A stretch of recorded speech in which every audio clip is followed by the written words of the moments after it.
Salve, rapaziada, para mais um episódio do nosso querido podcast Terça às 5. Como sempre aí, você já sabe, hoje, terça-feira, 5 horas, estamos ao vivo para mais um episódio. Mentira! Não estamos ao vivo nada, enganei vocês. Hoje vocês podem digitar no chat à vontade que a gente não tá nem aí pro que vocês vão estar falando. Porque nós não estamos A gente ao não vai estar vivo. nem vendo, não vamos estar nem vendo-nos, nem interagindo com você. Brincadeira, a gente vai estar se Vendo, assistindo. Não, dá talvez, pra interagir no talvez. chat. Só não, Dá né? pra interagir no chat. Talvez eu consiga até dar uma acompanhada, dependendo da hora que acabar meu compromisso, mas devido a compromissos aí, nós não estamos ao vivo hoje. Mas a Mas gente aí fica quer difícil. incentivar. Oi? Aí fica difícil. A gente incentiva eles a interagirem e nem a gente vai estar assistindo. Eu acho Não, que eu é tô um. brincando. Não, não, vocês dois vão ter que estar assistindo, vocês dois vão estar de bobeira, porque quem vai ter compromisso sou eu. Tá Mas, de bobeira, é maravilhoso, mas tudo bem. mas a gente A gente vai ter gosta aí que. de incentivar a interação de vocês, porque a live ela fica disponível com o chat depois. A configuração lá tá tudo bonitinho para o chat ficar disponível depois, então a gente vai ter acesso a Essa esses parte aí. comentários. Então você vai poder comentar. E nesse modo de estreia aí que tá funcionando agora, eu não sei nem se ele acho que ele já fica direto nos comentários como comentário do vídeo. Então você pode comentar aí que a gente vai ter acesso a isso com certeza. E qualquer dúvida, qualquer contribuição aí, a gente vai ficar feliz em ler.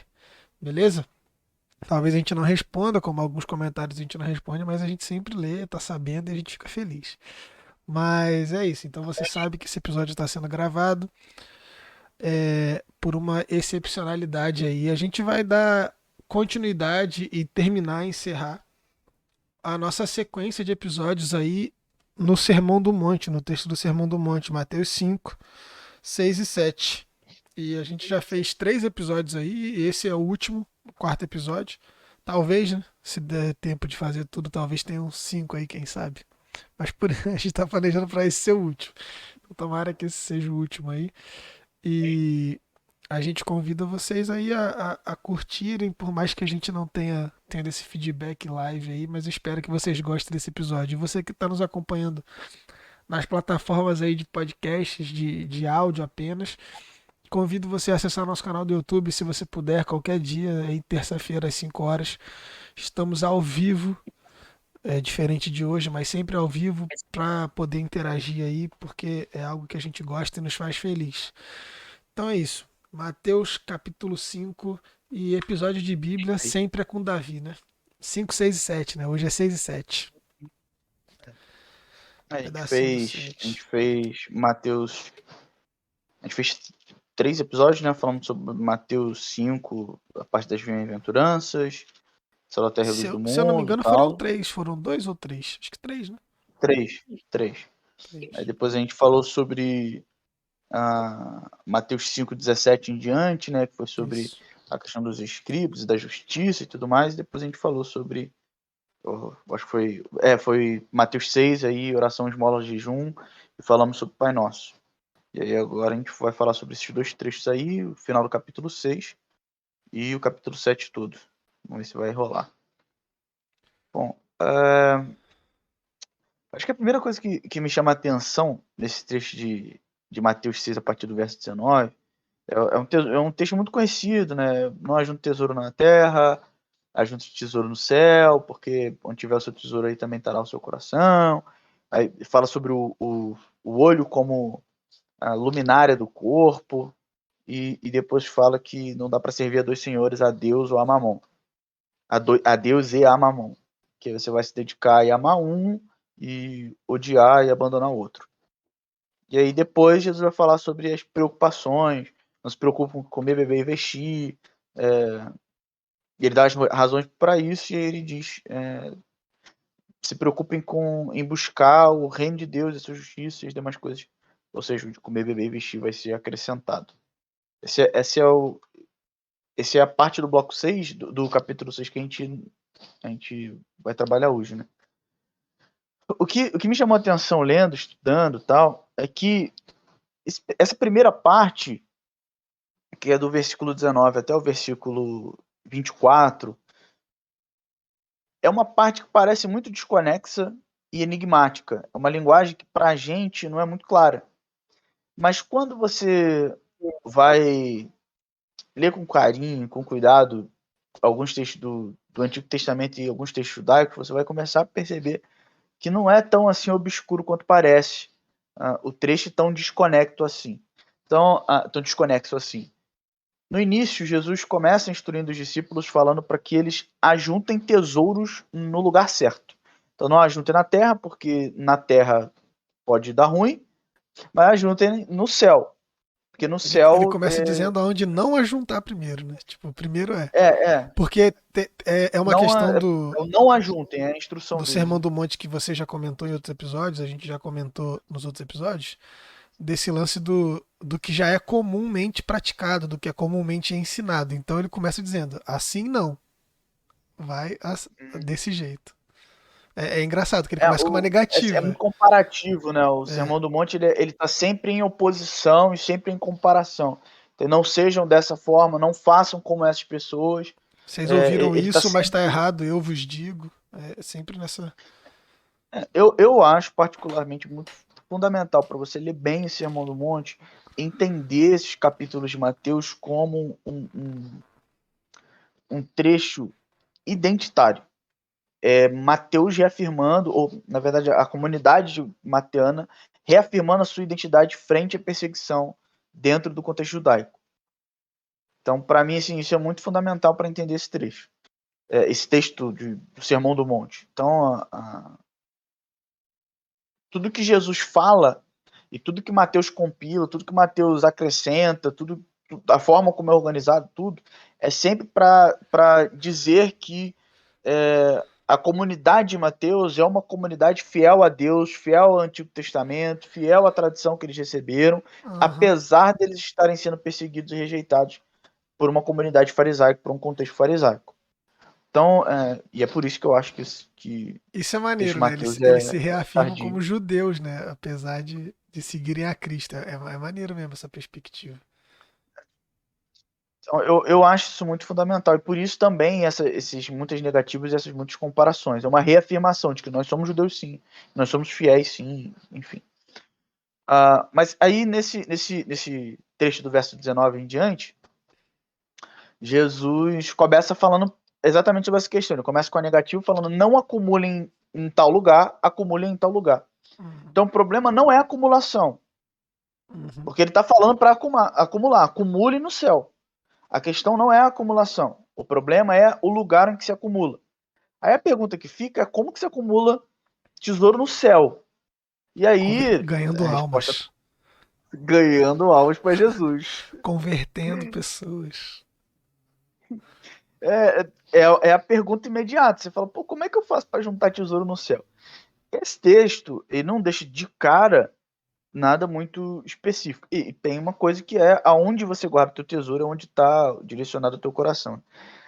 Mas quando você vai ler, por exemplo, Lucas capítulo 12, que é o texto correlato, você vai ver que Lucas vai falar sobre isso, depois dele falar, ele organiza de forma diferente de Mateus, e aí depois Jesus falar, coloca o reino de Deus em primeiro lugar, e Mateus não coloca a justiça, bota só o reino de Deus. Mateus que acrescenta e a justiça, e as demais coisas serão acrescentadas. Aí depois ele diz para doarem os bens e as esmolas. Então, e assim você consegue juntar tesouro no céu. Então, para Lucas, juntar tesouro no céu tem a ver com você doar as coisas que você tem e dar esmola. Tem um livrinho que está na Bíblia Católica e não está na Bíblia Protestante, que é um texto judaico, que é Tobias. E se você for ler Tobias capítulo 4, no verso 8, verso 9, todo o trecho tem muito a ver e elucida muito esse trecho aqui, desde do versículo 5 até o versículo 10, 11, ele elucida muito. Se você tiver uma Bíblia de Jerusalém, alguma outra Bíblia católica em casa, é ótimo, tem na internet. Mas ele vai falar que a forma de você juntar tesouros no céu é dando esmola também e sendo generoso com proporcionalidade. Então, se você tem muito, você doa muito. Se você tem pouco, você doa com o teu coração, você doa o que dá. Você consegue.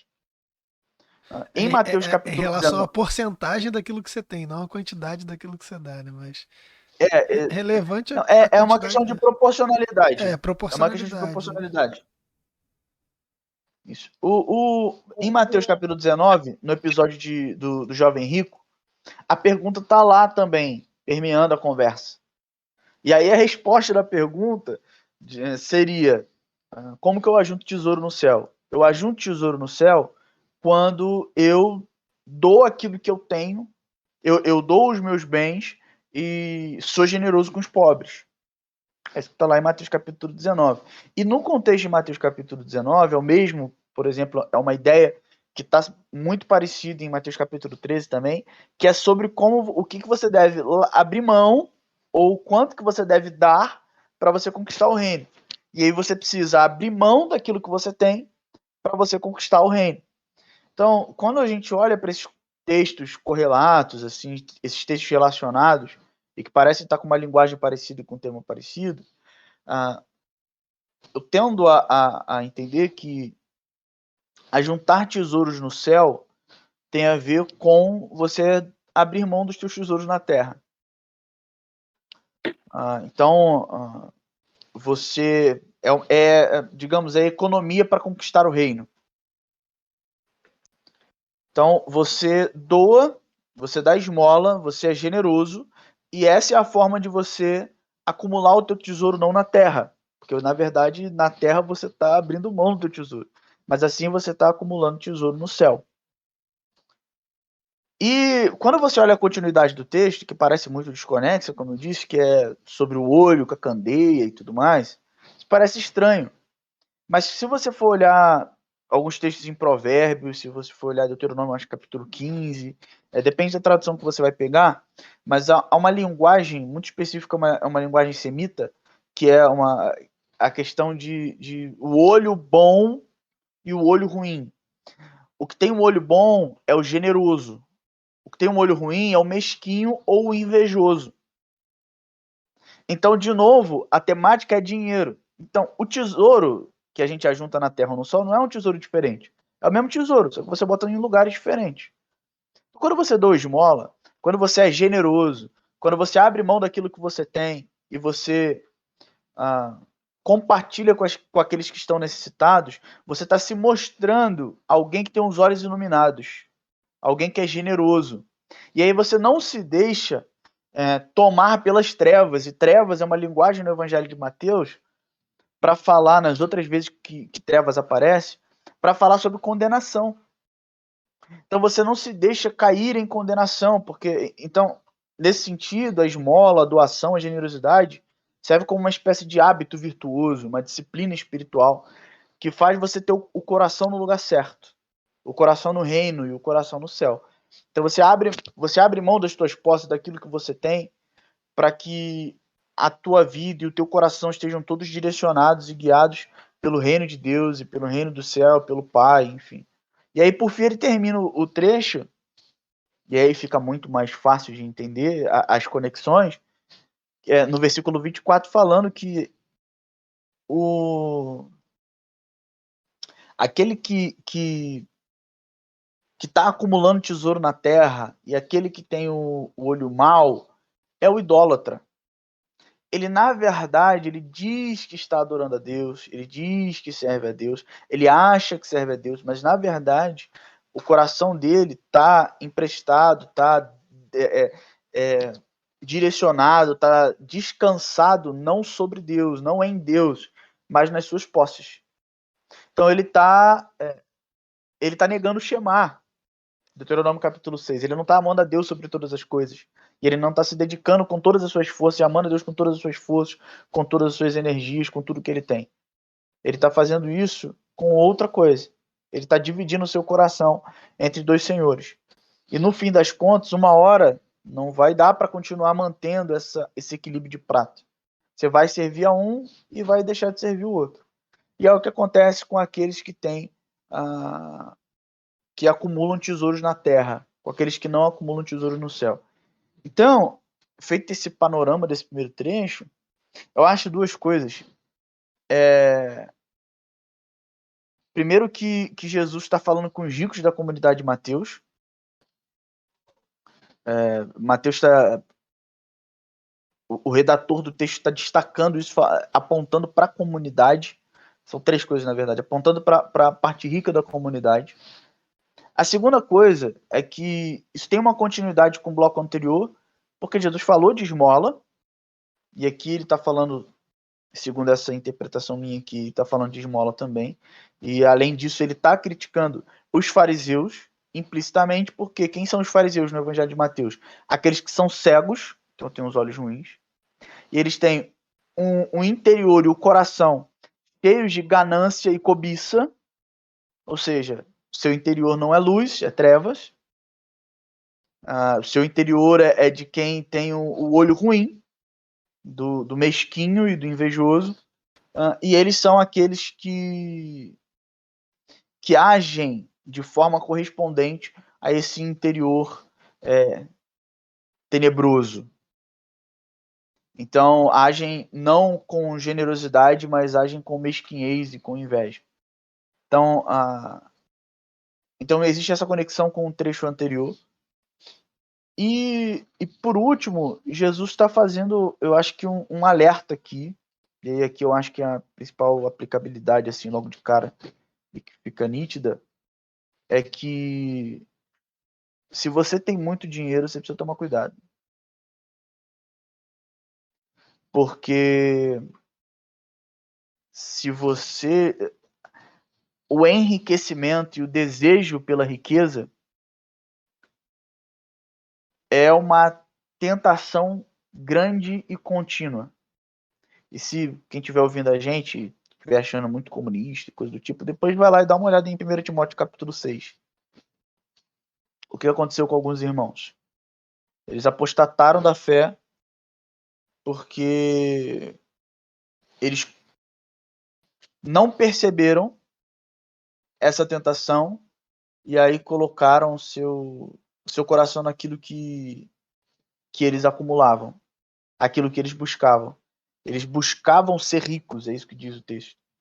Então, esse desejo e essa condição de riqueza é uma tentação constante para que a gente coloque o nosso coração no lugar errado e caia numa idolatria e, consequentemente, numa condenação. Então, Jesus está dizendo, não acumule no lugar errado.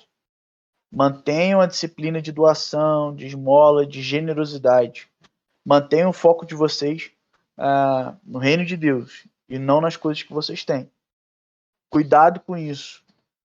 Então, num contexto em que, quando a gente fala de dinheiro, o pessoal, não, esse texto de 1 Timóteo que eu citei é o texto em que ele vai falar sobre o amor e dinheiro é a raiz de todos os males. Lê lá com carinho o capítulo todo. E depois compara com esse texto de Mateus. Eu acho que a gente não se dá conta, ou não se deu conta do risco que é a busca pela riqueza e a condição de rico para a fé cristã. Isso não quer dizer que a gente não pode ser rico e tal.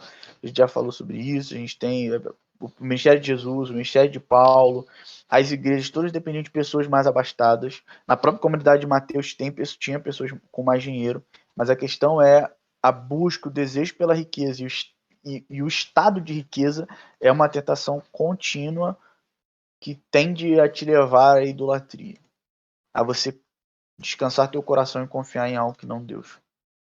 E tem uma coisa também, cara, eu acho que soma nisso aí. Eu creio que, de fato, assim, ser rico em si é potencialmente perigoso, mas não necessariamente configura um pecado. É potencialmente perigoso. Acho que é inegável como a igreja minimiza esse tipo de pecado, que talvez ele seja o mais denunciado dentro da Bíblia, que está dentro do escopo riqueza, pobreza, pobres e ricos, arrogância, não arrogância, né? Até é um esquema tão transcendente assim em todos os textos da Bíblia que você tenha um desdobramento na espiritualidade disso. É bom você ser uma pessoa humilde, e humilde no sentido pobre, consciente da própria miséria diante de Deus, né? É uma pauta muito recorrente na Bíblia, que é inegável que a nossa Ébra, ela deliberadamente quis esquecer, até porque nós somos evangélicos, a gente é filho dos homens lá de cima, famoso Estados Unidos, filho das leituras da Europa, e são coisas que eles nunca se preocuparam, nunca precisaram se preocupar com a questão da pobreza, nunca foi uma pauta que interpelou a eles, né? E até os grandes nomes que hoje eu vejo, né, é, são nomes que não têm uma pauta central justamente porque eles não nasceram nesse sul global aí. Então, eu acho que tem essa marginalização, mas eu diria, tentando manter-me dentro do texto, né, desses 4 pequenos blocos, o não ajunteis tesouros na terra, mas já juntei tesouros no céu, é, sobre a lâmpada do corpo é o olho, ninguém pode servir a dois senhores, e a questão da preocupação é que, de fato, ansiedade, idolatria e, consequentemente, reino de Deus são 3 dimensões assim que estão sempre se tocando. Porque a pessoa pode não ser rica, a pessoa pode não ser rica, mas pode ser um pobre em busca de riquezas. E isso também pode consumir o coração dele, porque é um perigo assim constante, né? E eu lembro que tinha um amigo no seminário, provavelmente você já ouviu dele disso, mas esse parceiro no seminário ele dizia que a gente tem que comer, irmão. A gente tem que comer. Não, dá para pensar assim não, filho. Dá para pensar assim não que a gente tem que pagar a conta. E eu acho que é uma tensão da nossa pastoral que a gente tem que levar em conta mesmo. Mas tem que pagar a conta, tem que pagar a conta e tudo mais. Eu falei, mas, cara, tu não acha que tá negociando coisas preciosas demais? Não, é porque você é bancado pelos seus pais e tudo mais, tá? Se ele estiver ouvindo, um abraço, mano. Sei que você pode estar aqui com a gente ouvindo. Mas eu acho que essa é mesmo uma tensão que a gente tem que lidar, mano. Eu acho que é uma tensão que a gente precisa lidar nesse texto, porque parece que todas essas possibilidades da idolatria, de termos um interior de trevas, de escuridão, a possibilidade de nós ajuntarmos, dedicarmos a vida a juntar tesouros na terra, ela tem um começo em uma ansiedade, né? Ela tem um começo em ansiedades. E aí a gente vê, por exemplo, dentro do próprio texto paralelo em Lucas, né? De Lucas 12, se eu não me engano, a gente tem Jesus ele trazendo um homem que dedicou sua vida a tapar um buraco que não consegue. Então, Lucas 12, 13, né?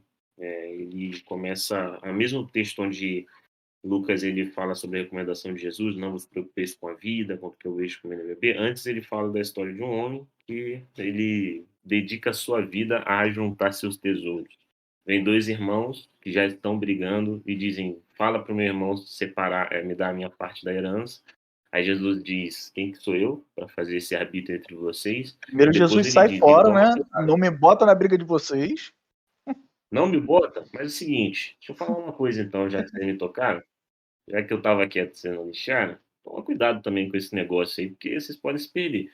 E aí ele conta a história desse homem, que a terra produz muito, e aí ele fica assim, ele resume a vida dele a esse projeto de ajuntar, entesourar, né? De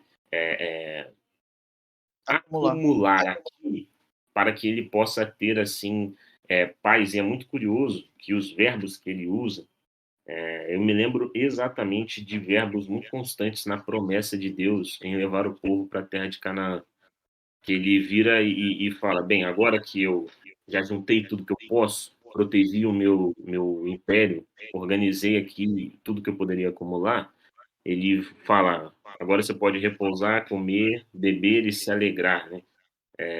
São verbos da promessa de Deus na condução do povo para a terra. Só que aí vem Deus, surpreende e fala: tá, e vai ficar para quem então? Morreu hoje, amigo. Dedicou sua É o vida num famoso texto projeto que é louco. Hoje pediram a tua alma aí, Lucas.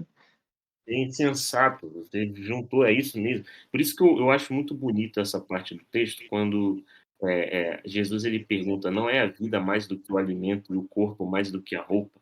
E o que está em jogo nessa tríade de ansiedade, idolatria e escuridão, né, trevas, é justamente um apequenamento da existência mesmo, cara.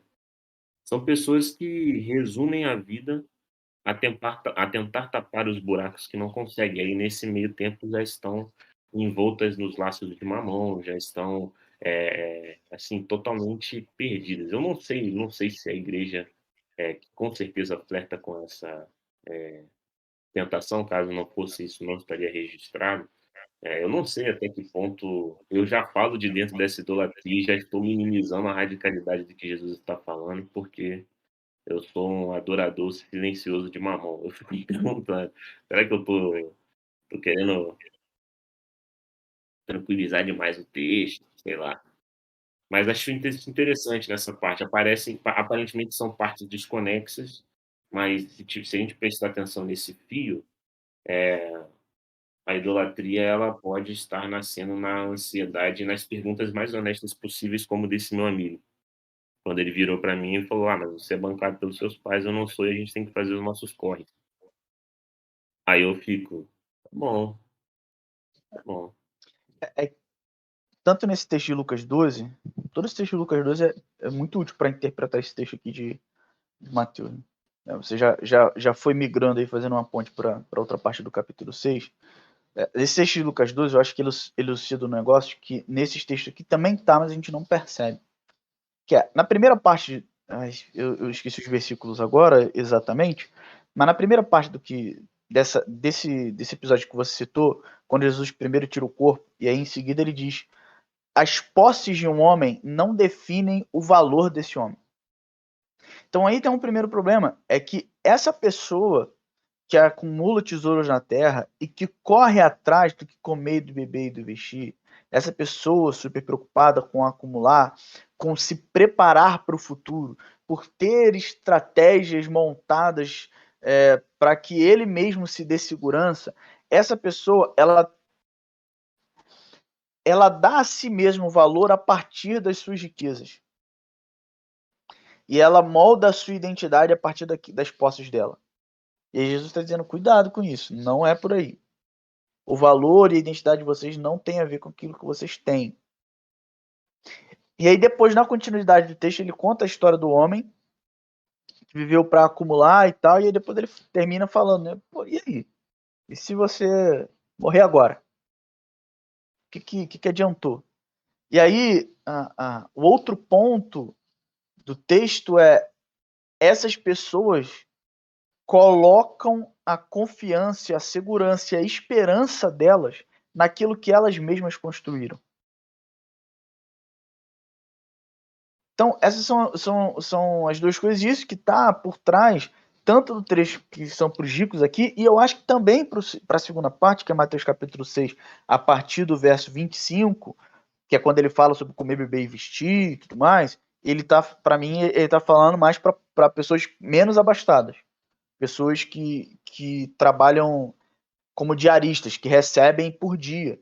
E aí Jesus está falando para elas, olha, mas vocês estão preocupados com o amanhã, tanto Jesus para os seus ouvintes primários, né? Vocês estão aqui o dia inteiro ouvindo o que eu estou falando, mas também para a comunidade, para a parte mais pobre da comunidade de Mateus, vocês não têm que gastar a vida de vocês preocupados com aquilo que vai acontecer amanhã, com o sustento de amanhã, com a segurança de amanhã, porque Deus foi sempre que proveu para tudo, Deus é quem provê todas as coisas. Deus, esse que é provedor, ele não só é provedor, mas ele é pai de vocês. Então ele não só tem poder e sempre sustentou a criação, mas ele tem o interesse, o desejo de sustentar vocês e ele vai sustentar vocês.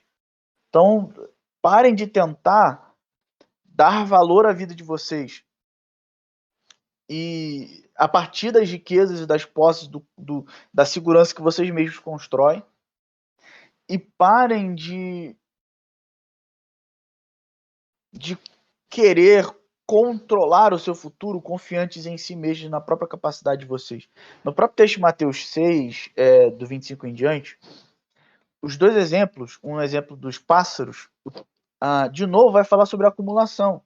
Então ele não está falando mais para ricos, mas ele está falando sobre acumulação. Por quê? Porque eles tinham coisa acumulada? Não, mas porque eles estavam buscando acumular.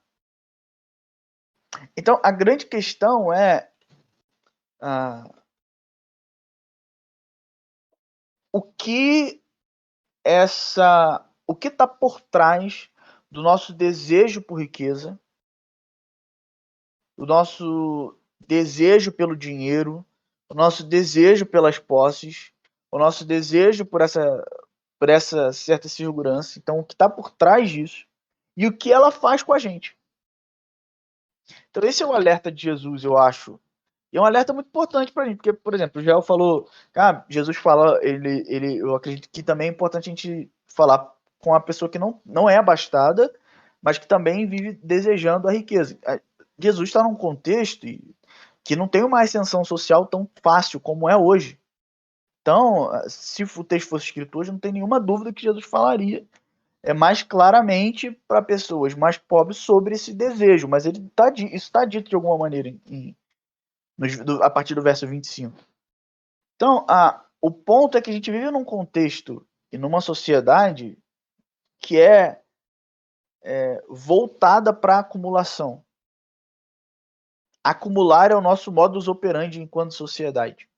Acumular é ser bem-sucedido, é acumular direitos e acumular bem no nosso contexto. E acaba que a gente se deixa avaliar, valorar pelas posses, pelas acumulações, e a gente coloca a nossa confiança nessas coisas também, como sociedade. Então a gente vive numa sociedade idolátrica que segue esses moldes que estão aqui em Mateus capítulo 6. Porque o capitalismo é isso aqui. Você precisa acumular para você ter segurança. Então, E tem. pode ir.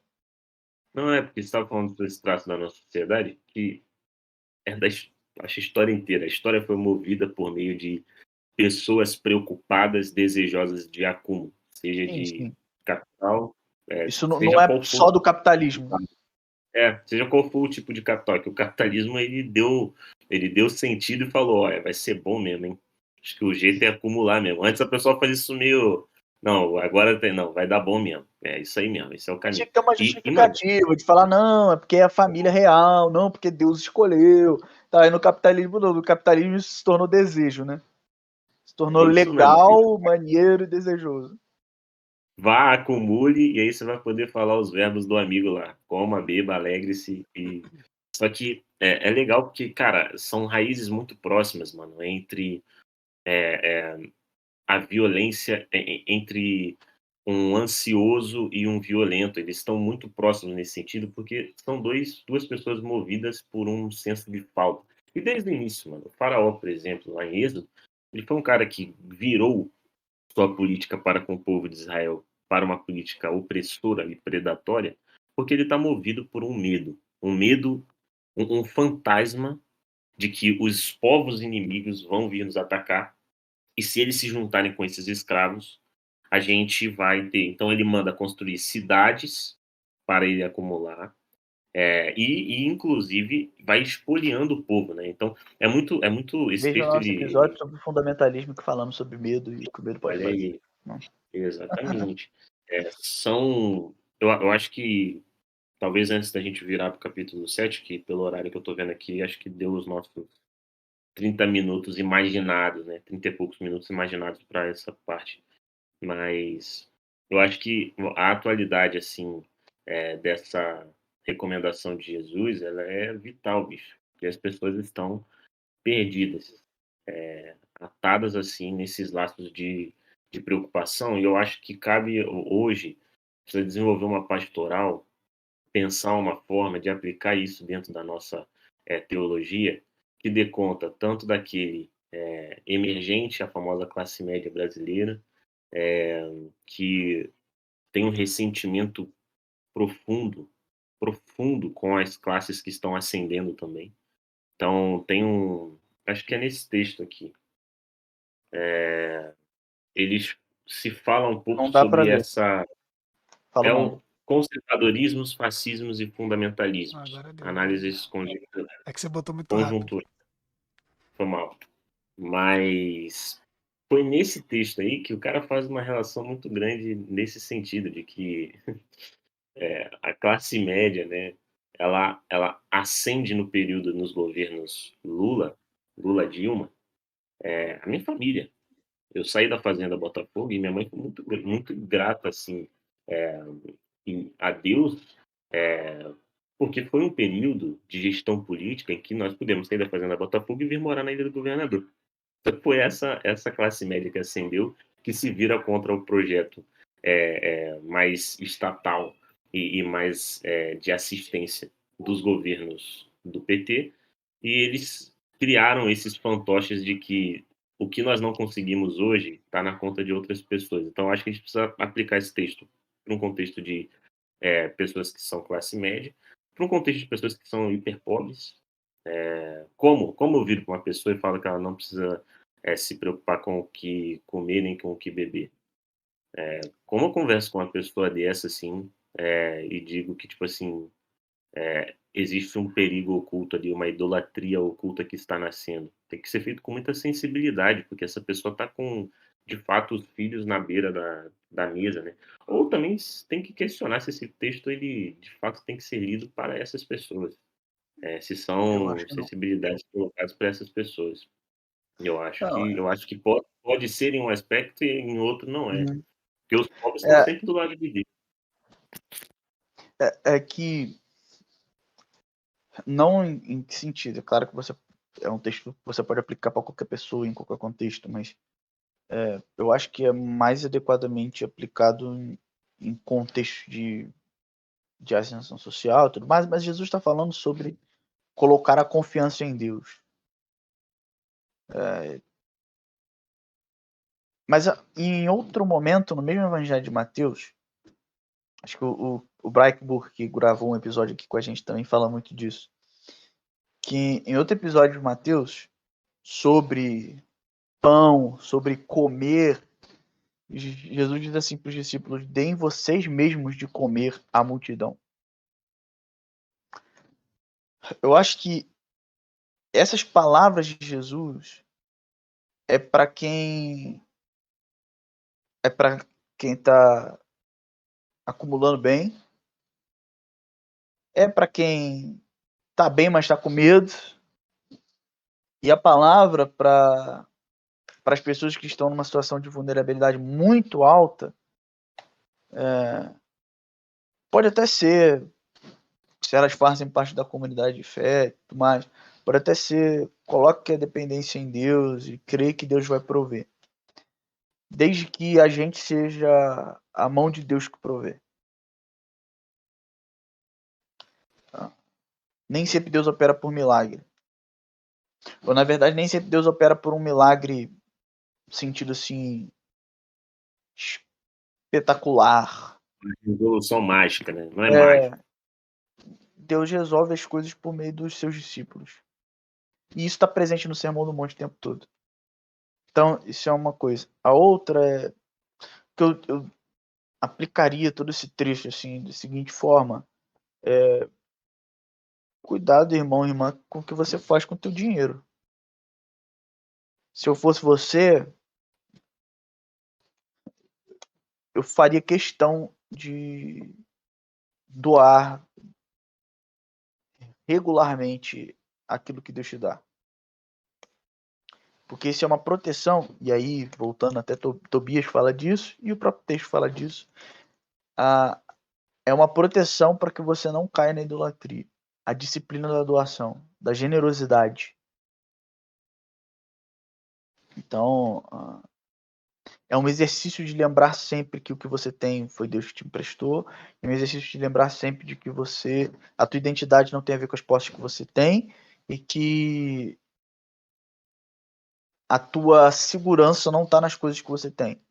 Porque como a gente falou no episódio, por exemplo, acho sobre espiritualidade do caminho, o convite de Jesus é o mesmo convite de Deus a Abraão, é que você deixe as tuas posses. Quer dizer que a gente tem que largar tudo que a gente tem e tal? Eu ainda acredito que não. Mas acredito que você precisa ter uma regularidade de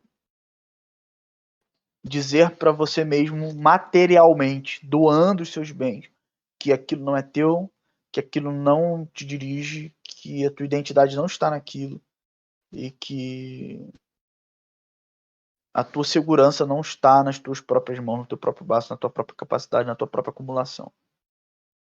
Então, acho que é uma disciplina que a gente caridade é legal. Mas aí entra um ponto, e eu acho que é o último para a gente ir para o capítulo 7, que é a palavrinha justiça, que está no segundo trecho.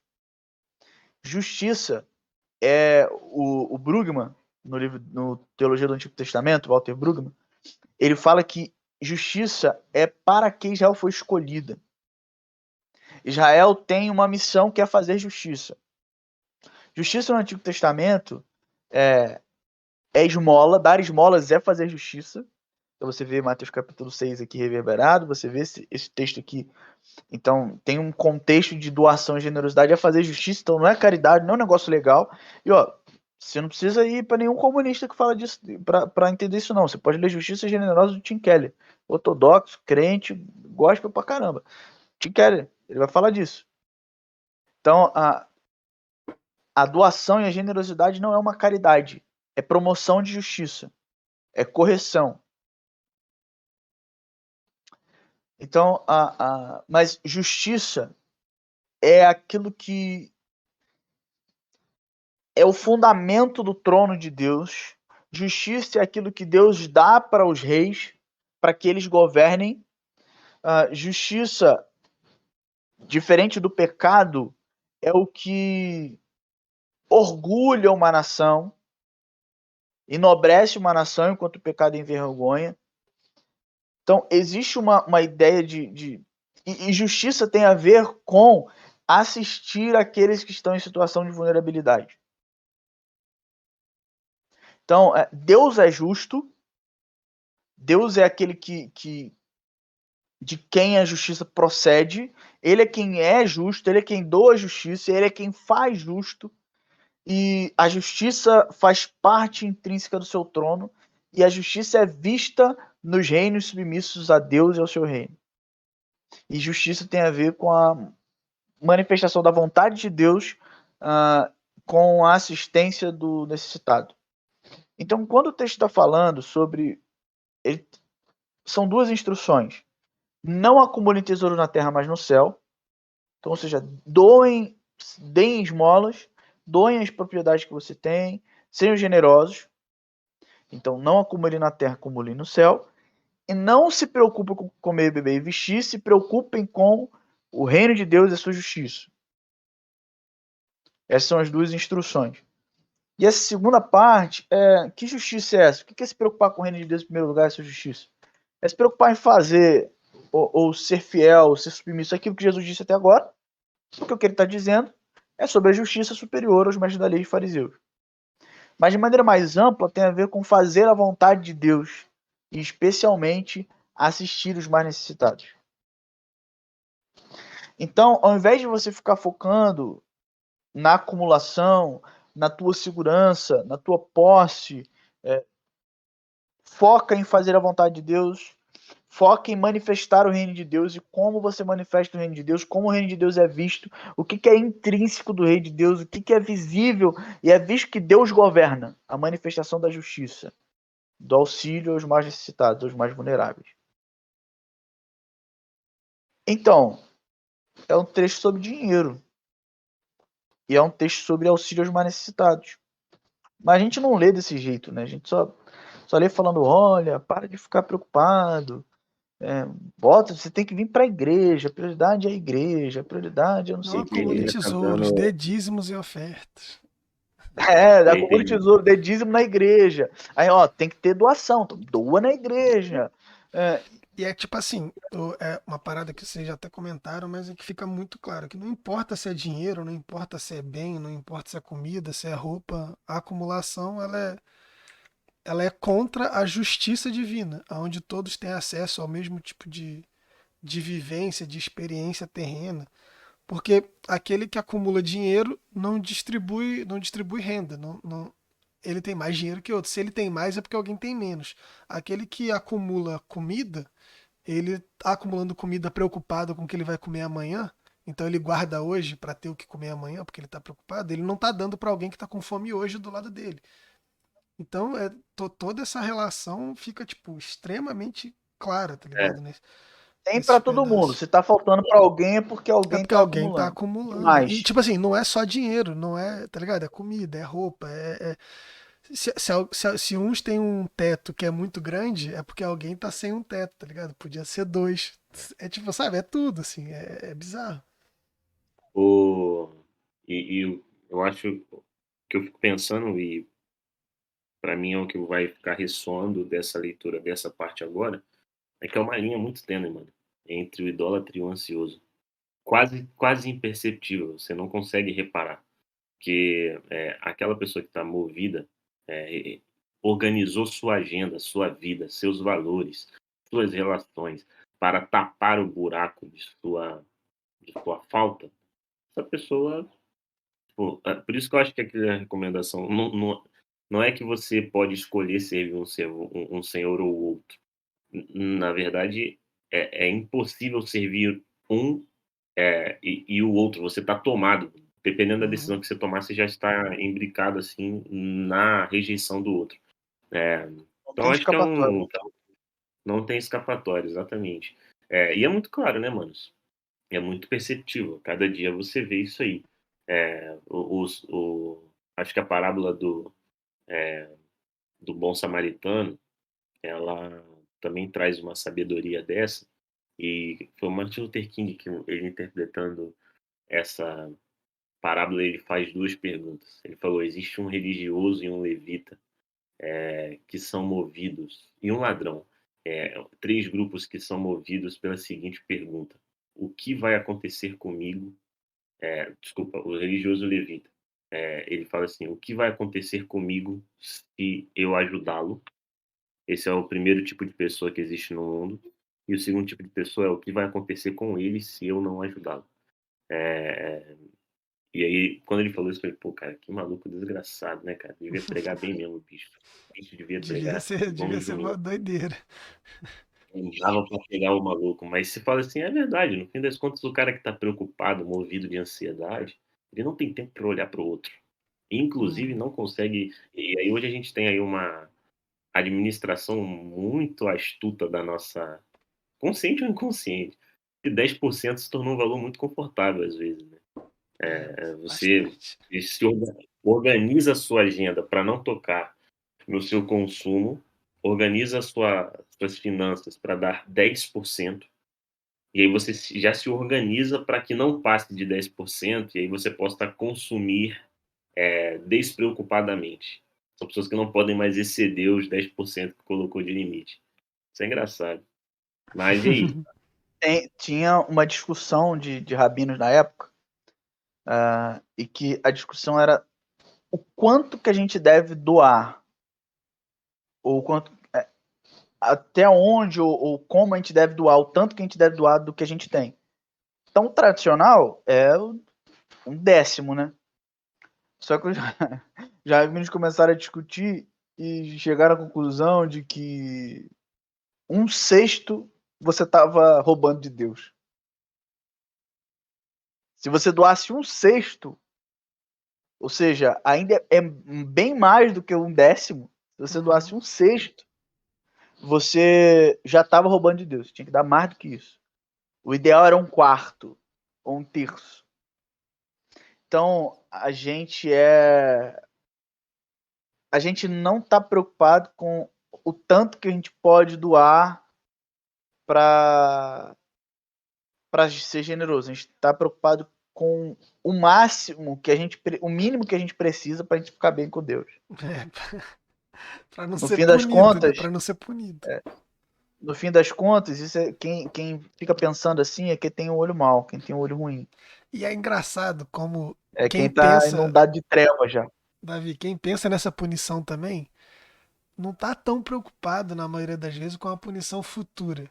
Como, por exemplo, esse texto fala, né? Não ajunte tesouro na terra para juntar no céu. O cara que está preocupado em qual o mínimo que ele dá para ele não receber uma punição, a punição dele é sempre essa. Você não dá o dízimo, você não consegue comprar um carro novo. Você não dá o dízimo, você tá aí, ó, com dívida. Ele não tá nem preocupado com o tesouro no céu da punição dele, com a punição no céu. Ele tá preocupado com a punição no tesouro terreno ainda. Tipo, é tão bizarro, tá ligado? Tá tão com o olho cheio de treva, né? Que até a punição dele não vem no tesouro celestial, vem no tesouro terreno.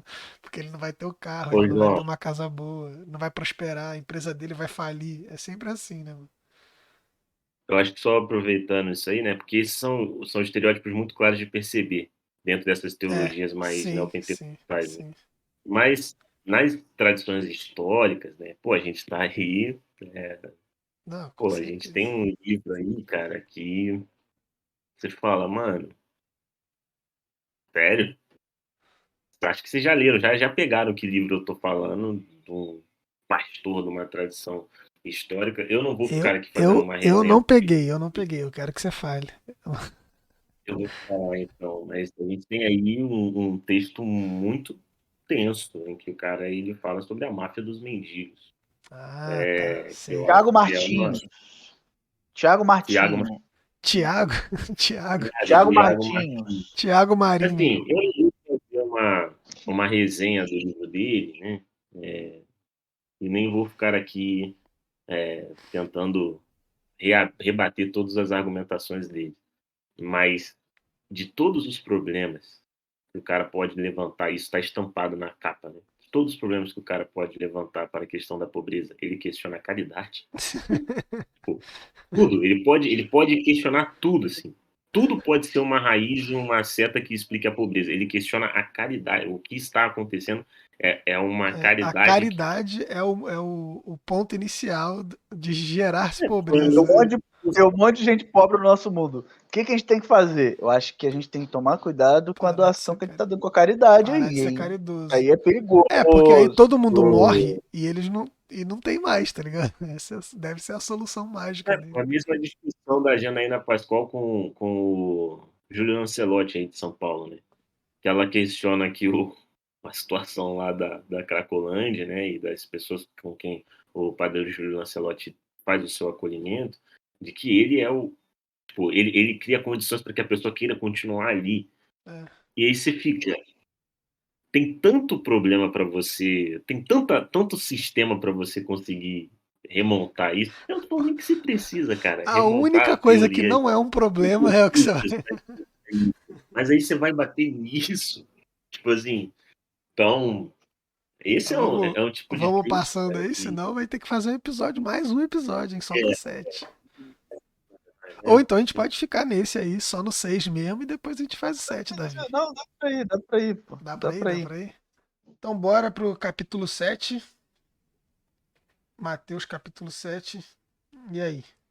Manda, Davi. Manda bala. Você que é o chefe. Essa O é Davi, muito né? traíra, cara. Que isso? Do Eu 7. acabei de puxar o capítulo 7. Capítulo 7. Diz aí, Davi. Não, mas pra gente mudar um pouco. Tô brincando, vai Obrigado. lá, Davi. É porque Por assim, favor. a galera que tá acompanhando aí fala assim, pô, o João fica muito quieto às vezes nos episódios assim, que se eu puxar e se eu começar a falar, eu vou estar falando merda, eu vou falar coisa errada, daí vai falar assim, aí irmão, tá falando merda. Aí vai ficar, pô, vou ficar com maior vergonha, tá Ah, ligado? Todo não. constrangido. Não é por aí. Então eu prefiro deixar o Davi puxar e aí a gente vai falando asneira em cima do que ele tá falando, que aí, às vezes ele até concorda com a gente. Mas vai, Rael, puxa aí então. Capítulo 7 de Mateus. Julgamento do próximo. Cara, ó, eu vou do meu tempo de estudo que eu tive uma vez, né? No Sermão do Monte. Tem um tempinho, por sinal, não foi para esse episódio. Eu confesso aí aos meus amigos que estão aqui. Mas muito se debate se essas porções, né, que na Bíblia de todo mundo eu acho que aparecem subtítulos muito claros, assim, se elas têm relações diretas entre si. Por exemplo, a recomendação dos cães, a questão da eficácia da oração, a regra de ouro, ou não julgar, se elas são trechos que têm relações entre si, ou se são trechos que são pílulas de sabedoria de Jesus agrupadas nesse capítulo. Eu confesso que eu prefiro tratá-las separadamente, mas existem pessoas que estão comigo. Não sei se o Se o Davi Davi está nessa, falou que né? tá certo, então tá certo. Tá certo, ok. Exatamente. Check. É isso, a opinião O certa é Davi, essa. gente, se A vocês opinião jogarem no certa currículo Lattes, é. A opinião se certa é jogar- essa. se jogarem no currículo Lattes, o Davi ele tem lá, pô, curso de a intenção do autor de Mateus. Ele tem lá no Lattes dele. Mateus eu Então, tenho. se Mateus eu. isso, Davi disse isso, eu posso falar. Então, tá bem, então. Tá bem. Ele dá a Não, própria mas rapidinho, comunidade você vê matiana. isso. Você vê isso pelo próprio. Os lugares onde isso aparece em Lucas. Mateus faz mais uma compilação. Ele fez isso no Sermão do Monte Tudo, né? Ele faz mais uma compilação de blocos do que ser uma pregação Então de você está Jesus de uma dizendo vez que ele toda. não falou isso Você tudo vê de isso uma vez espalhado. só, numa sequência, sentado no morro, com as pessoas à sua volta? Não acho. Não acho. Ué, mas eu só fazendo um parênteses. Essa primeira. Teve uma aula do Masa que eu fiquei Vou em rasgar minha choque. Bíblia. Masa falando. Pode falar, Qual pode foi, falar. João? Travou. Não, pode continuar, segue aí, tá falando asneiras. Não, que eu lembro que eu fiquei em choque quando ele falou assim: é, a Bíblia diz, Jesus disse, não foi Jesus necessariamente assim que diz, né? Uma É alguém compilada dos dizendo que discípulos lá. Jesus disse. Aí eu Isso, fui, justiça. Primeiro aí ano eu do seminário. parei, lembrando da recomendação do Nino: não deixe aquilo que você não sabe atrapalhar aquilo que você sabe. Não deixe aquilo que você não tem. Ficava um mantra, né? Repetindo. Eu Caraca, já irmão, lembro como daqueles que. caras da igreja, né, Rael, daqueles velhinhos. O seminário tem feito muitas pessoas serem ateias. Tem desviado muita gente. Caraca, era isso que falava para eu tomar cuidado. Mas, enfim, essa compilação que o Mateus fez desse capítulo e dessa divisão, capítulo 7 que também é bem posterior, eu acho que a gente tem porções mais isoladas que a gente pode debater assim individualmente, né? É, e aí vai do critério. Não sei se vocês querem pegar alguma em Eu acho que a gente específico. pode passar por alto e focar na parte final, né? Do Começa. julgamento e a da oração, acho que a gente pode passar só por alto rapidinho São e ir as pra menos parte final. importantes. Passa aí. Não, é porque estão mais soltas, não é nem por ser menos importante, é porque Sim, estão mais sim, soltas, sim. entendeu? A outra é Sim, o fechamento do Sermão do Monte, você tem uma é. continuidade e tal. Sim, verdade, verdade. Eu Então, tô brincando. Então bora. Quer que lê então, Davi? Ou não quer que lê? É melhor não, né? não, precisa ler Pra não. não Precisa ficar ler não, muito até porque a longo. gente nem tem tempo, mas Então o julgamento é o a questão próximo. do julgamento, o que eu também enxergo esse bloco todo muito bem conectado. Rapidinho, só um adendo. Eu e Israel, a gente enrolou com a maestria até o Davi querer puxar o tema. Esse é Eu o já Terça às sabia 5, já. rapaziada. E para quem está ouvindo a gente, pra quem tá ouvindo a gente, nos bastidores o Davi fica assim: hoje eu não falo, hoje eu vou ficar calado, hoje eu vou. Ó, se vocês não puxarem, aí você vai falando. Aí tem dois jeitos de você conquistar o Davi para falar. Ou você fala alguma coisa que, tipo assim, tá gritantemente errada, que não é nem questão de mera interpretação. Você chega e você fala, não, tá gritantemente Falar errado. Aí ele fica ali besteira. assim, ai, ai, ai, ai, Então ai, bora, ai, bora. ai, ai, não Vai, consigo. vai, vai, bora aí. Ou você conversa e do nada ele tá falando. Então, Davi, fala aí. Continua. Como eu acho a forma óbvia de interpretar esse texto, né?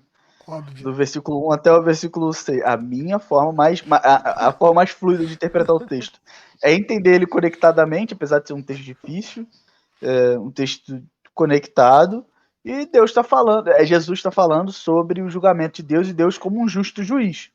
Ele está falando, vocês que se colocam na condição de juiz, cuidado, porque tem um juiz maior que vocês e ele é justo. E aí Jesus está reverberando aqui, por exemplo, Deuteronômio capítulo. Eu esqueci o capítulo. Se eu não me engano, é capítulo 31 e 32, que está lá de Deus falando, né, sobre as falsas testemunhas que falam alguma coisa mentirosa para tentar ferrar o amiguinho, que é o réu. E aí Deus fala para elas o seguinte, ó, cuidado, porque essas pessoas, na verdade Deus fala para Israel, né? Essas pessoas devem receber a pena que elas estão tentando dar para os réus. Elas estão mentindo, tentando ferrar os outros, eles têm que ser ferrados desse jeito, então. E é o que Jesus está falando aqui que vai acontecer. Então Deus, da forma como vocês forem medidos, vocês também serão medidos. A balança é a mesma. Deus não tem parcialidade. Então, da forma que vocês julgam, Deus também vai julgar. E aqui também é um tema que está em todo o Sermão do Monte, que é essa reciprocidade entre a nossa relação com o próximo e a relação de Deus com a gente. Então, se a gente perdoa o próximo, Deus perdoa a gente. Isso está ao longo de todo o Sermão do Monte. E tem também uma outra questão que está no trecho seguinte, que é a gente age com o próximo e Deus age com a gente da forma como a gente age com o próximo, mas ao mesmo tempo, da forma como Deus agiu com a gente deve agir com o próximo. Então, primeiro é esse trecho aqui, Jesus falando que Deus vai julgar, Deus é justo, Deus vai julgar, então muito cuidado com vocês que se colocam na condição de juiz, e não adianta falar com tolo. Está em Provérbios. Não adianta falar com quem, com esses hipócritas que estão se colocando na condição de juízes sobre as outras pessoas, mas na verdade, eles não têm moral e autoridade nenhuma para julgar ninguém. Mas não adianta você corrigir, não adianta você falar, porque eles não vão te ouvir. Bom, isso na nossa realidade é muito comum, né? Então, é a forma como eu li esse primeiro trecho. E o segundo é falando sobre a generosidade de Deus.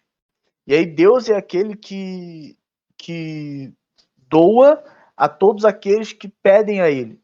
E doa, e aí as expressões que aparecem é pão e peixe. E pão e peixe é o alimento comum. Então, Deus é aquele que supre as necessidades de todos aqueles que pedem a ele. Deus atende os desejos, Deus atende os pedidos dos seus filhos, porque isso é uma ideia que está presente em todo o Sermão do Monte, e é muito importante para entender o capítulo 6 e o capítulo 7, é que Deus é Pai, e enquanto Pai, Ele sabe o que a gente precisa, e Ele está disposto a nos ajudar. Então, a suprir as nossas necessidades. Então, esse segundo bloco, Deus é o doador, Deus dá àqueles que pedem, àqueles que desejam. Então, você tem um desejo, você pede a Deus e Deus te concede o que você deseja. E aí, em seguida, o texto de Jesus dá a regra de ouro. Ele fala, ó, assim como você deseja algo, pede a Deus e Deus te dá, aquilo que você deseja ao próximo, você deve realizar. Você deve cumprir. Então, assim como você deseja para Deus e Deus realiza para você, aquilo que você deseja para o próximo, você deve realizar para o próximo. Então, enquanto no anterior é Deus agindo em correspondência à nossa ação com o próximo, aqui é a nossa ação com o próximo que deve corresponder à ação de Deus com a gente. Essas duas dinâmicas estão presentes ao longo de todo o sermão e estão aqui também.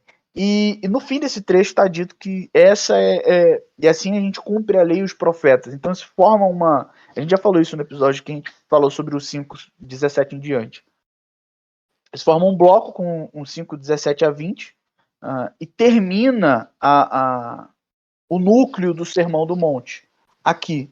Então, como que a gente tem uma justiça maior do que os fariseus? A gente faz o que eles não fazem. O que são os fariseus? O que eles fazem? Eles dão um jugo para as pessoas que nem eles mesmos carregam. Agora, o que a gente faz? O que a gente faz é aquilo que a gente deseja do próximo e a gente vai lá e realiza. Então a gente é o exato oposto, por isso a nossa justiça é muito superior à justiça dos fariseus.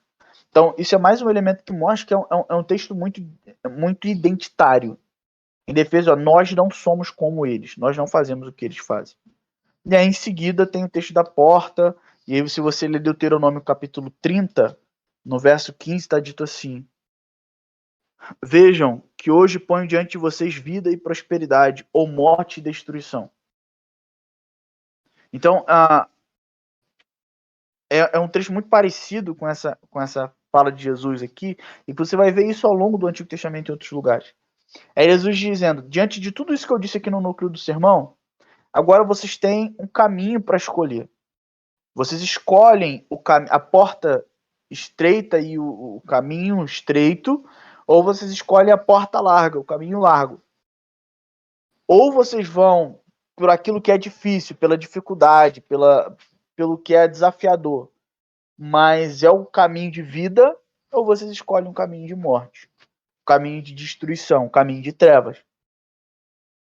E aí depois ele vai falar que tem os mestres e os falsos mestres e profetas que estão tentando desviar vocês do caminho, estão tentando tirar vocês do caminho estreito. Então, é um caminho estreito por quê? Porque você tem um monte de coisas que você quer fazer e você não pode fazer. É aquela imagem, tem um quadro, né, dos dois caminhos, e aí tem um caminho que tem cinema, que tem. Não tem cinema porque é um quadro antigo, né? Eu não tô te ouvindo, João. Tô te ouvindo não, João. É que eu sou meio lesado mesmo. Mas eu ia falar exatamente isso. Esse quadro famoso, né? A gente viu até isso em algumas aulas do seminário. A porta larga sempre tem teatro, parque, diversão, alegria, cultura. A porta estreita que vai te levar pra salvação, pô, ninguém entra naquela porta. Aí você fala, não, você tem que carregar a sua cruz. E a cruz é o sofrimento que é o sacrifício que você tem que fazer para você entrar no céu. Então não é essa a questão. A questão é, Nada a ver. o texto acabou de falar sobre você colocar a justiça em primeiro lugar. E lá no capítulo 5, está dito que aqueles que praticam a justiça vão ser perseguidos. O caminho da cruz é o quê? O caminho da cruz é o caminho daqueles que são perseguidos por conta da justiça. Jesus foi para a cruz por conta de fazer a vontade de Deus. Está dito em Mateus capítulo 21, João Batista apresenta um caminho de justiça para os mestres da lei e fariseus, e eles rejeitam esse caminho de justiça. Eles não se arrependem, essa é a questão. Eles não se arrependem e não fazem a vontade de Deus. Então, eles não retornam para Deus. Eles continuam na sua idolatria, na sua rejeição a Deus. E aí, em seguida, Jesus vai falar contra eles, e aí a gente vê esse embate de Jesus com os fariseus. Então, o caminho estreito é um caminho que é difícil, porque é perseguição. É um caminho que você vai ser rejeitado, você vai ser excluído, você vai ser marginalizado, você vai ser posto de lado. Mas é o caminho de Deus. É desafiador, é complicado, é difícil. Porque você tem que lutar contra você mesmo, você tem que resistir às tentações, você tem que resistir aos ataques que vêm de fora. Mas esse é o caminho. Continua nesse caminho, porque esse é um caminho de vida, apesar de ser difícil. E aí depois entra nas... Esse é o início desse bloco final aqui, que tem uma linguagem mais escatológica e tal.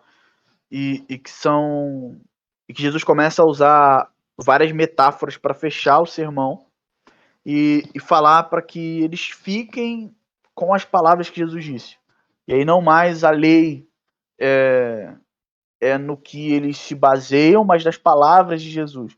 Ou seja, na interpretação de Jesus enquanto rabi da lei é que eles se firmam. Jesus é o rabino deles e é por meio de Jesus, é por meio das palavras de Jesus que eles devem caminhar. E aí o ponto não é você entender, você saber, mas é você praticar aquilo, é você viver aquilo. Isso é uma imagem muito comum dos textos proverbiais. Então você vai encontrar muito isso em Provérbios, você vai encontrar muito essa imagem em Tiago. Então, no fim das contas, o convite de Jesus é, diante de tudo isso que eu apresentei a vocês e falei com vocês, se mantenham focados e firmes nessas palavras, no meu ensino. Não se desviem. Continuem. Porque a perseguição vai vir, as complicações vão vir, vai parecer, a partir do que vocês olharem para a realidade, que as coisas estão dando errado, vai parecer que Deus abandonou vocês, vai parecer que vocês não estão no caminho certo, mas estão. Continuem firmes, continuem fiéis a mim. E cuidado com esses que estão tentando desviar vocês do caminho. Em nome de Deus. Com a roupa de Deus, com a roupa da religião, com o discurso da religião, mas estão levando para vocês para um caminho distante de mim.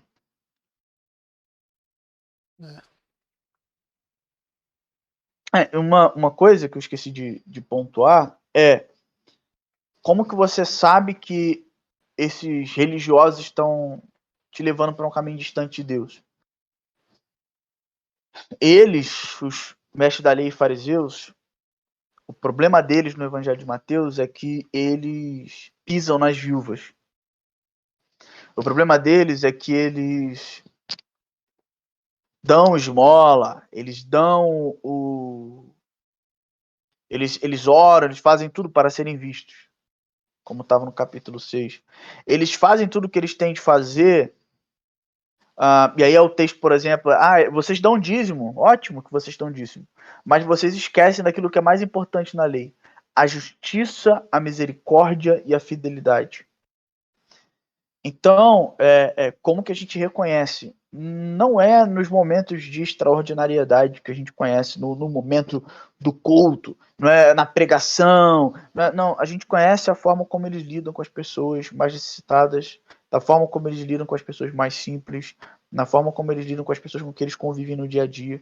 E aí os frutos deles vão aparecendo. Ô, Não Davi, é excelente essa sua provocação, porque está a começar pelo retorno, né, ou pela massificação do termo fundamentalista.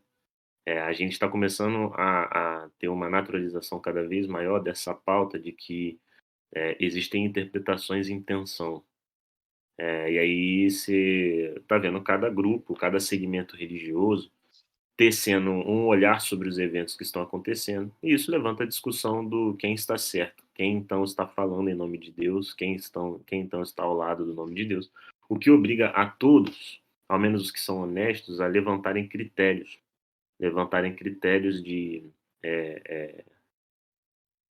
discernimento de onde vem essa fala e quem está falando, que tipo de profeta é esse que está dizendo, né? Nosso tempo ele está com essa inquietação. Essa pessoa que fala em nome de Deus, fala em nome de Jesus mesmo, e aí os critérios eles são os mais variados. Acho que a corrente mais dominante, né, faz uma confusão direta entre sua leitura e a Bíblia, né? Então são pessoas que falam, você tem que ver se esse discurso ele é bíblico. E a gente viu que isso aí é um tiro no pé, porque aí até o diabo sabe usar bem a Bíblia, e se você reduzir o seu critério a isso, é muito grande, é muito ilusório. Só que esses que você levantou, né, que são critérios de ordem ética, em especial com relação aos mais vulneráveis, eu acho que ele já apresenta talvez um intérprete mais sóbrio das escrituras, entendeu? Essa pessoa está interpretando as escrituras de um jeito mais sóbrio do que talvez algumas outras. Porque o seu nível ético, né, a sua percepção ética, isso que você está trazendo aqui, ela é muito perceptível. São pessoas que, da sua vida, se você conviver com elas, andar ao lado delas, com o tempo você vai reparar a ternura com a qual trata os mais vulneráveis, a sensibilidade que tem para com os mais fracos, para com os mais frágeis, né? Então, isso eu acho, assim, muito interessante, mano. Eu acho que nossos cursos, né, eu tento me lembrar da época que a gente teve hermenêutica na faculdade e se acreditava na ideia de que você tem que minimizar o máximo possível as suas interferências externas. Eu já não acho que esse aí tem que ser o caminho. Eu sinto falta de referenciais éticos para a gente ver, para a gente decidir dentro dessa tensão de leituras, entendeu? Porque é o que está acontecendo na internet. Dependendo da bolha que você fizer parte, você vai ler as manifestações do dia 7 de setembro de uma forma e vai ler a Bíblia para condenar ou para reforçá-la, né? E como todo mundo está discutindo isso, eu acho relevante essa memória que você trouxe aí. Legal perceber o profeta e o falso profeta dentro desse nível ético. Esse trecho final ele é muito fixo nisso, né? Jesus, a ordem de ouro é uma. Jesus está resumindo o Antigo Testamento, que é a lei dos profetas, Antigo Testamento. Como Jesus resume o Antigo Testamento, numa dimensão ética. Faça o outro aquilo que você deseja. Ele resume o Antigo Testamento inteiro numa dimensão ética. Aí depois, em outro lugar, ele vai falar a lei e os profetas dependem de amar a Deus sobre todas as coisas e amar o próximo como a si mesmo. Então, mas aqui ele está resumindo tudo numa dimensão ética. E aí na continuidade, como você reconhece o mestre, e tem uma repetição que é importante, uma ênfase aqui, vocês conhecerão eles por causa dos frutos. Tem uma repetição para demarcar o texto, mas para dar uma ênfase, falar, olhem os frutos deles. Olhem os frutos deles. Mas como assim você vai olhar o fruto se Jesus falou que eles são hipócritas, que eles falseiam as atitudes deles? Mas você só dá o fruto de acordo com a natureza que você tem. E aí o fruto tem a ver com a vida cotidiana deles, com a forma como eles se relacionam com certas realidades, com certas pessoas, com certas dimensões da vida. Mesmo que eles estejam falseando, aquilo não é um fruto, não é o fruto que deveria estar sendo gerado, né? Então aquilo é mais uma forma de. Porque você falou, eles falseiam as atitudes dele, aquilo que eles fazem. Tem gente que está dando fruto de plástico.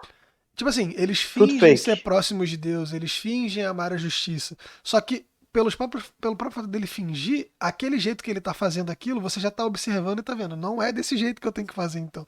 Porque se eles estão fazendo isso e eles estão fingindo, tipo, isso ele não tá certo de forma nenhuma, tá ligado? Por mais que eles fingem, eles estão deixando mais claro ainda que não é daquele jeito que é pra ser feito. Sim, Eu sim. queria fazer um comentário, Davi, porque esse texto que você citou também, né, de Jesus dizendo de resumindo a lei, né, entre amar o próximo como a ti mesmo, é maneiro que esse texto ele entra nesse embate também com o intérprete da lei, né, porque o intérprete responde isso para Jesus. Quem tem essa sacada não é Jesus propriamente, é o intérprete da lei que resume desse jeito. Ele fala: você tá certo. O único problema é, vai lá e faz agora isso que você sabe, tá ligado? Você sabe que é o certo. Você entendeu, cara. Pô, parabéns. Você, diferente do que a gente vê na maioria do ministério de Jesus, é o intérprete da lei, alguém do alto escalão daquela religião, da sociedade, que entendeu de fato o que a escritura significava. Ele fala: você tá certo, cara. Parabéns. Vai e faz. Ah, não, mas quem é meu próximo? Aí, tá ligado? Aí começa. Em Mateus, em Aí ele Mateus é o próprio termina. Jesus que fala, mas em Ah, Lucas sim. É, 15 é isso que você está eu citando. achei que você estava citando Lucas. Mas aí beleza, Não, mas é o cada Lucas um tem 15. sua preferência. Mas em Lucas, ele pergunta: mas quem é meu próximo? Ele conta a parábola e aí pergunta quem foi o próximo. Aí ele fala: aquele que teve misericórdia. Ele fala: então, vai, faz igual, tá ligado? O É problema é que você exatamente o que Jesus está sabe. falando aqui no final, né? Exato. E é muito louco essa questão da. Não sei se a gente já vai chegando, mas a questão de quem constrói a casa e quem guarda a palavra de Jesus constrói a casa na rocha. Quem ouve e não pratica, constrói a casa na areia. Tipo assim, quem ouve e não pratica, tipo, quem não ouve, constrói a casa na areia. Quem ouve, mas não pratica, também constrói a casa na areia. Tá ligado? Tipo, é esse que é o ponto. Quem ouve e não pratica, tá dando ouvido a quem? Aquilo que os fariseus estão dizendo. Tá ligado? Aquilo que a religião está propondo, que veio propondo ao longo da história. Então, quem ouve o que Jesus está dizendo e não pratica, não tá seguindo aquilo que Jesus vem falando desde o começo do Sermão do Monte. Vocês ouviram o que foi dito, eu porém vos digo. Ele já está fazendo esse link entre as palavras, aquilo que é dito e aquilo que ele diz faz muito tempo. Porque aqueles que vinham dizendo antes de Jesus, diziam em nome de Deus. Mas só Jesus é reconhecido no final desse texto por falar com autoridade. Por falar com a autoridade divina. É muito louco essa parada, tá ligado? Fica muito claro aqui. Só um parênteses, eu lembrei da gente discutindo na faculdade. O pessoal ficava falando, não, a multidão viu que Jesus falava com autoridade porque ele praticava o que ele falava. Bobagem. Mas enfim. Tipo assim, sim e não, porque realmente só o fato dele falar já era percebido que ele tinha autoridade, tá ligado? Mas a questão é essa. Mas o ponto de Jesus, aqui eu acho que Essa aí pegou forte. O Davi vai ser, cara. Ele vai ser aquele. O Davi tem Não, tanta é porque eu soposição. lembrei que ficou eu e o João discutindo, falando, cara, o texto não tá dizendo isso, cara. O texto não Esse aqui explica. especificamente não. Mas assim, é uma interpretação Mas, ao longo do tempo, né? Por todo mundo ter visto o que ele fez, a pessoa ouve aqui. Mas era a aqui história pode ter muita gente era a que mesma não história do viu. temor do Senhor. Né? Exatamente. A história do tempo, se a eternidade é tempo infinito, ou ausência de tempo, a gente perdeu muito tempo no seminário Discussões discutindo. eternas do seminário. Eu lembro. Não, mas só para, eu acho que para encerrar, feito esse parênteses, o que Jesus está dizendo, em alguma medida, eu tô zoando, tô exagerando, eu acho Sim, que essa é sim, uma mas aplicação plausível, uma leitura plausível da questão da autoridade, porque o que Jesus está dizendo ele tá apontando essa questão ética para você entender os fariseus. Ele está dizendo, cara, quem me segue não é quem tem Deus no discurso. Porque você pode falar um monte de coisa em nome de Deus, sobre Deus, mas Deus está distante de você, você está distante de Deus.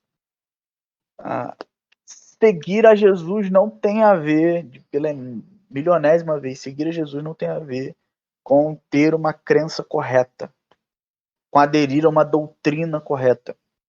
Seguir a Jesus tem a ver com uma forma de vida, cara, com andar nos passos de Jesus. É isso que está dizendo nesse texto, nesse trecho inteiro. Tô falando, gente, Vocês ouviram? Pô, muito bom, maneirão. Show, ó, parabéns que vocês ouviram. Não interessa se vocês ouviram e não fizeram nada com isso. A questão não é ouvir, a questão é ouvir e praticar. É claro que não é, você não vai praticar se você não ouvir.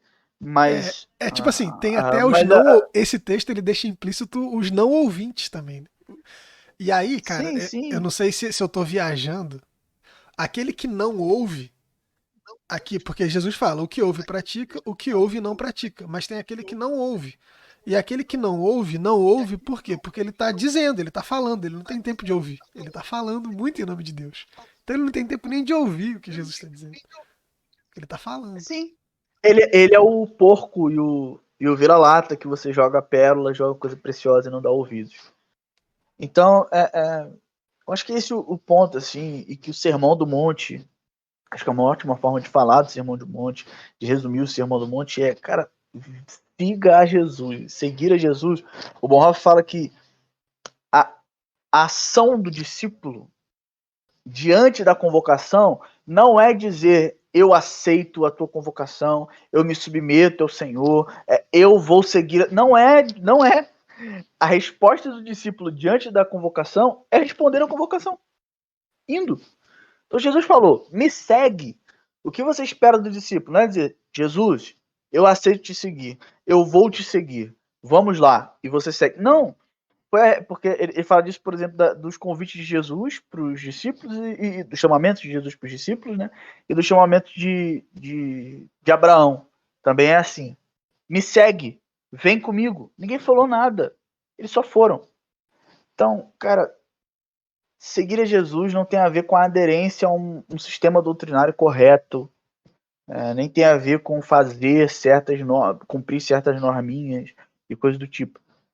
Seguir a Jesus tem a ver com responder positivamente, indo, obedecendo, se submetendo diante do chamado de Jesus. Então, acho que isso é um ponto fundamental que está presente aqui muito claramente, tem a ver com a vivência, com a ética, com a prática, com o estilo de vida.